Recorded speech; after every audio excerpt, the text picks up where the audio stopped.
Bonjour et bienvenue sur la mécanique universelle. Alors aujourd'hui nous sommes le 12 août 2022 et je continue ma lecture de ce fameux livre, La présence totale, écrit par Louis Lavelle, dans la collection Philosophie de l'esprit, chez Aubier, édition Montaigne. Et c'est en lien, donc je lis, je découvre en même temps que je lis ces pages. Voilà, là je suis au niveau de l'introduction simplement, et puis je digresse, je les commente. Voilà, c'est surtout un prétexte à commenter et à dériver et à essayer de préciser la théorie que je développe sur le site mécaniqueuniverselle.net. Et selon lequel l'humanité est destinée à atteindre son ultime perfection. Son ultime perfection, voilà. Alors là, je me suis installé sur une voie verte. Voilà, je fais un peu du vélo et je me pose en règle générale bien souvent sur ce banc. Voilà. Donc, je vais commencer ma lecture et mes digressions. Alors, la dernière phrase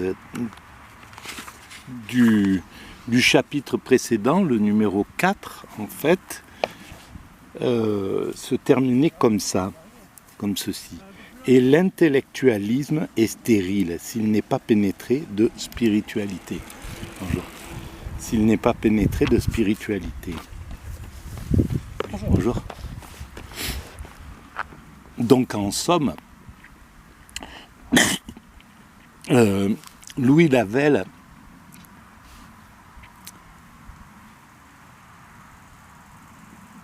précise quelque chose, un point de vue avec lequel je suis d'accord, selon lequel finalement la philosophie, elle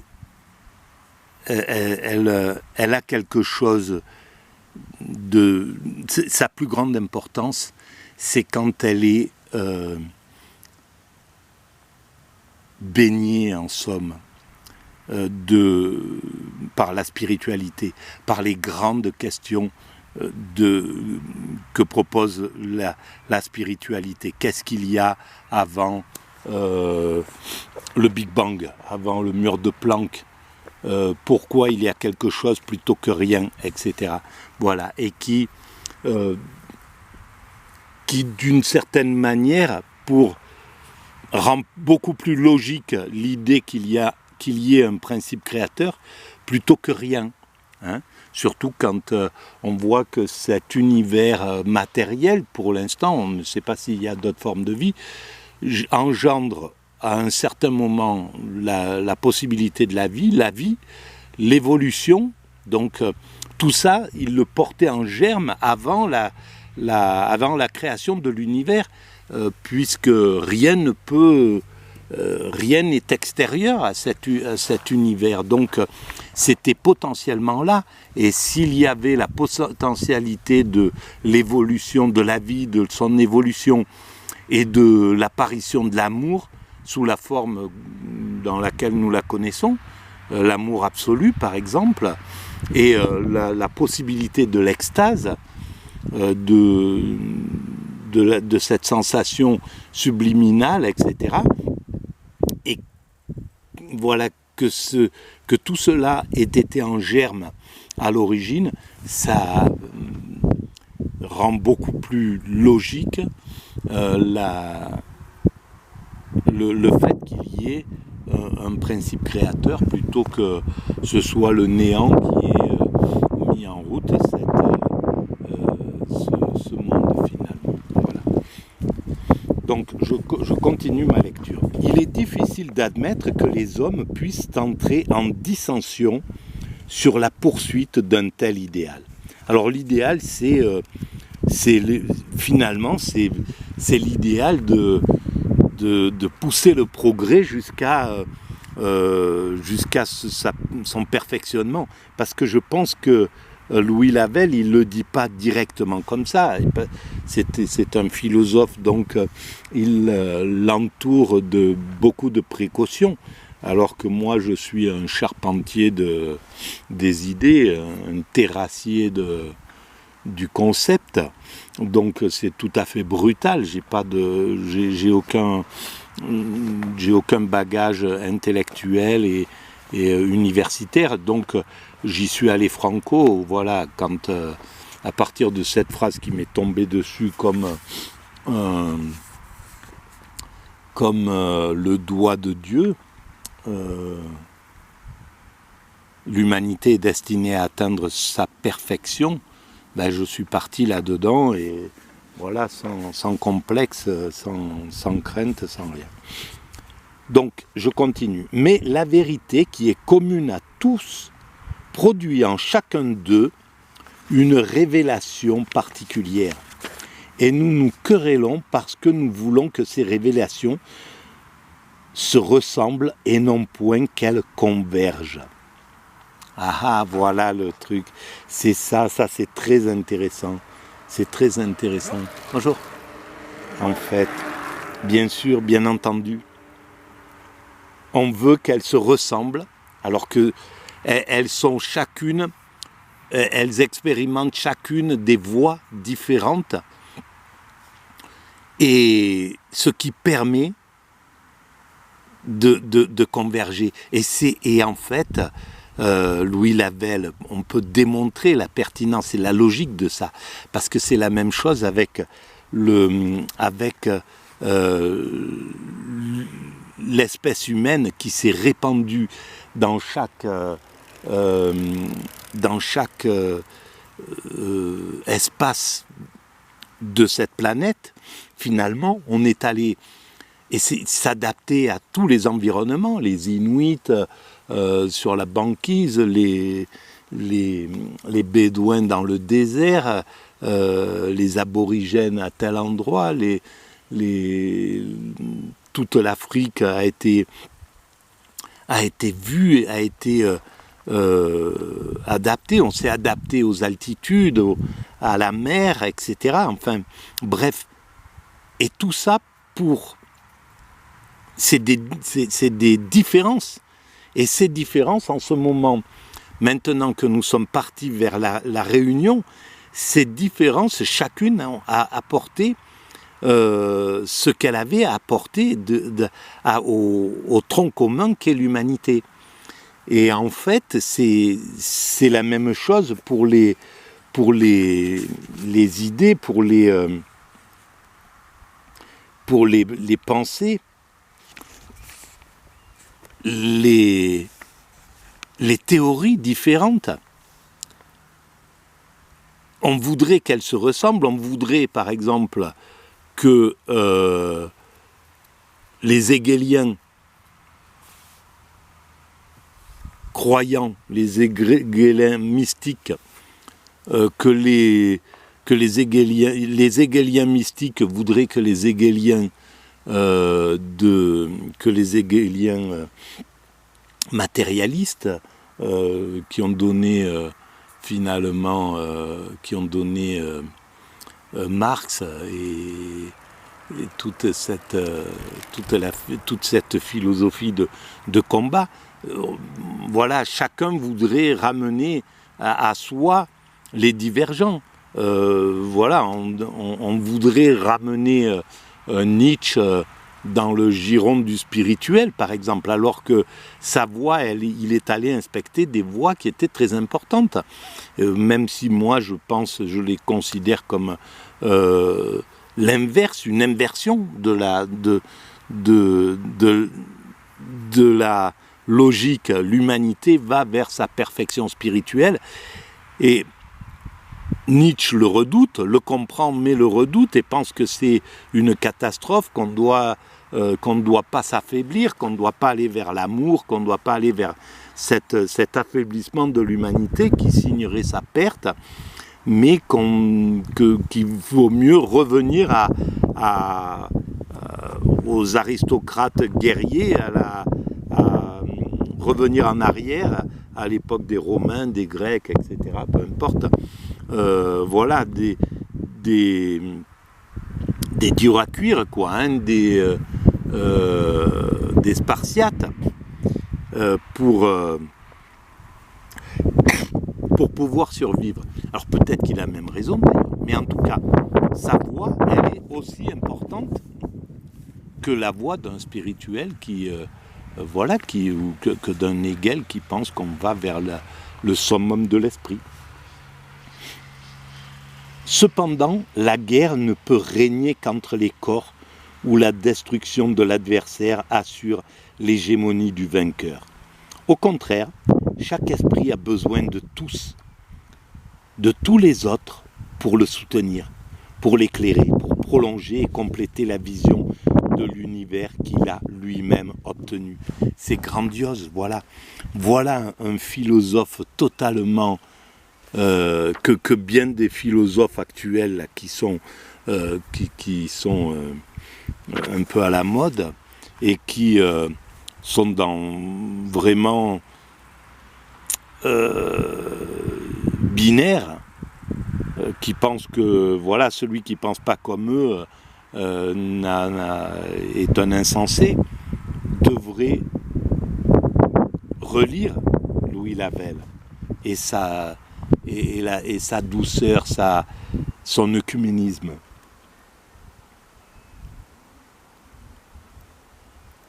Pour prolonger et compléter la vision de l'univers qu'il a lui-même obtenu. Voilà, c'est ça.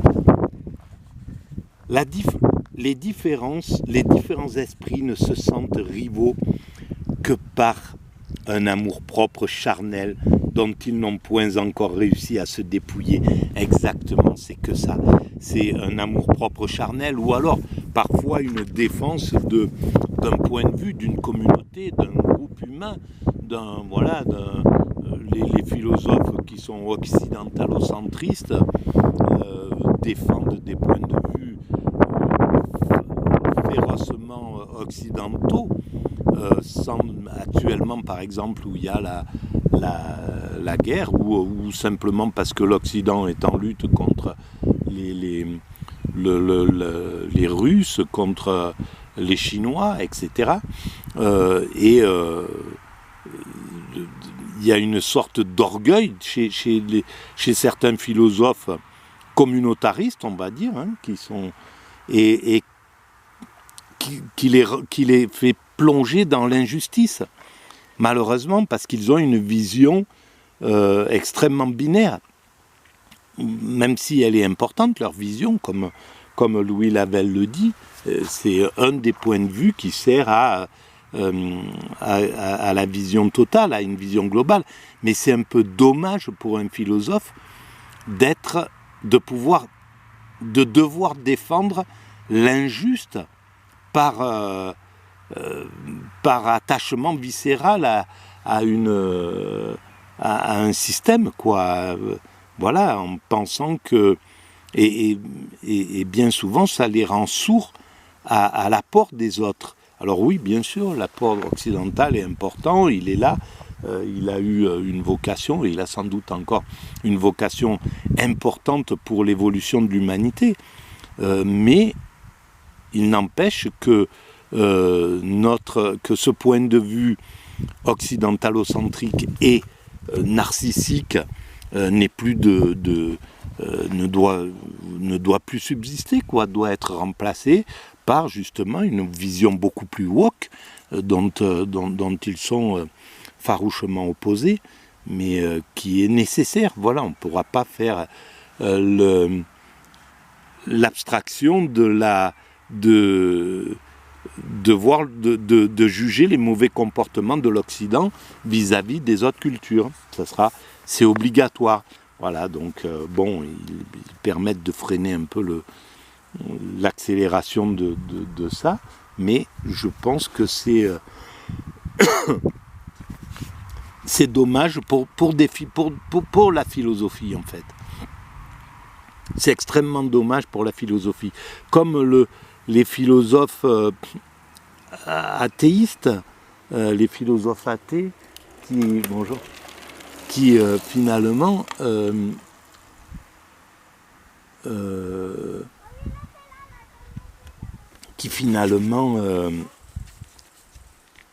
sont bancales parce qu'ils ne tiennent pas compte du point de vue spiritualiste. Ils n'osent pas aller le regarder en réalité. Et je pense que le philosophe qui tient compte de la spiritualité, au contraire, a une vision beaucoup plus universelle de la pensée. Voilà, je continue. Au contraire, chaque esprit a besoin de tous les autres pour le soutenir, pour l'éclairer, pour prolonger et compléter la vision de l'univers qu'il a lui-même obtenu. Les différents esprits ne se sentent rivaux que par un amour propre charnel dont ils n'ont point encore réussi à se dépouiller. C'est pour le défendre que chacun pense être seul à servir la vérité. À mesure qu'ils se purifient, ils s'apaisent, se réconcilient et mettent leurs forces en commun. Bien sûr, Louis Lavelle, grand esprit, oublié par justement les amours-propres qui veulent briller devant les écrans de télévision, qui ont besoin des autres pour savoir ce qu'ils sont, pour comprendre ce qu'ils sont. Voilà, ils sont importants, hein, mais c'est des pathologies simplement. C'est très pathologique. Chacun doit fixer le regard le plus ferme sur la vérité qui lui est donnée, mais il sait que ce n'est jamais qu'un aspect de la vérité totale. S'il la communique à quelque autre, il faut que ce soit avec prudence, pour lui proposer et lui demander une aide, et non point pour le contraindre ou le scandaliser. Bon, c'est important aussi de le scandaliser. C'est Nietzsche, voilà, c'est des philosophes comme ça, et c'était même Spinoza sous une certaine forme. C'est important d'en arriver à ce degré. Il est important, le scandaleux. Et le scandaleux, le scandalisant, le scandalisé, le scandalisateur, il est important pour faire réagir. Et il doit effectivement être binaire bien souvent, être sûr de lui, ne pas tenir compte de l'autre point de vue. Parce que sinon, il ne scandalise pas, évidemment. Donc, scandaliser, c'est quand tu apportes un point de vue qui n'est pas adouci par ta pensée, par une pensée plus universaliste. Comme celle, par exemple, de Louis Lavelle. C'est peut-être aussi ce qui l'a maintenu un peu dans l'obscurité. Parce que ce qui apparaît, c'est souvent ce qui amène quelque chose d'un peu révoltant, d'un peu... Voilà. Dans les pages qui suivent, on s'est efforcé de maintenir un contact vivant avec une réalité à l'intérieur de laquelle il nous semble que le moi doit pénétrer pour comprendre sa propre nature, ses limites et la possibilité de son accroissement. Si on est tombé dans quelque illusion, c'est faute d'avoir su s'y établir. Les erreurs que l'on a pu commettre ne seront pas inutiles si elles contribuent à retenir sur la même pente tous ceux qui, sans cet exemple, auraient eu peut-être spontanément pour elles la même complaisance. Bon, c'est vrai que c'est bien d'être sur la voie verte, mais ça me distrait à chaque fois, donc je perds le fil de la pensée. Mais en tout cas, je suis arrivé à la fin de l'introduction, voilà. Donc c'est faute d'avoir pu s'y établir. Les erreurs que l'on a pu commettre ne seront pas inutiles, ni si elles contribuent à retenir sur la même pente tous ceux qui, sans cet exemple, auraient eu peut-être spontanément pour elles la même complaisance. Voilà, ben oui, c'est pas mal. Voilà, bon, en tout cas, on voit à quel point il a une vision extrêmement réconciliatrice dans sa théorie. Voilà, le chapitre qui vient, prochain, sera la première partie, la découverte de l'être. Et au final, je pensais que ça serait trop compliqué de faire, de travailler sur ce livre. Mais je vois que si je suis concentré, je peux amener mon petit grain de sel et peut-être pas si idiot que ça et peut-être pas si... voilà, mais il faut que je sois concentré parce que la terminologie qu'il emploie est quand même si elle n'est pas si compliquée, pas aussi compliquée que Hegel, que Husserl, mais encore que Husserl, non, mais que... Oui, que Husserl ou que... Voilà, tous ces philosophes qui ont un langage bien précis, quoi, hein, bien particulier, et qui demandent une concentration absolue pour vraiment les saisir. Eh bien, en tout cas, ça demande une vraie concentration. Voilà. Bon, donc je vais essayer de bien me concentrer quand je vais continuer mon travail. Voilà, je m'arrête là pour cette petite vidéo. Merci de votre écoute, à très bientôt.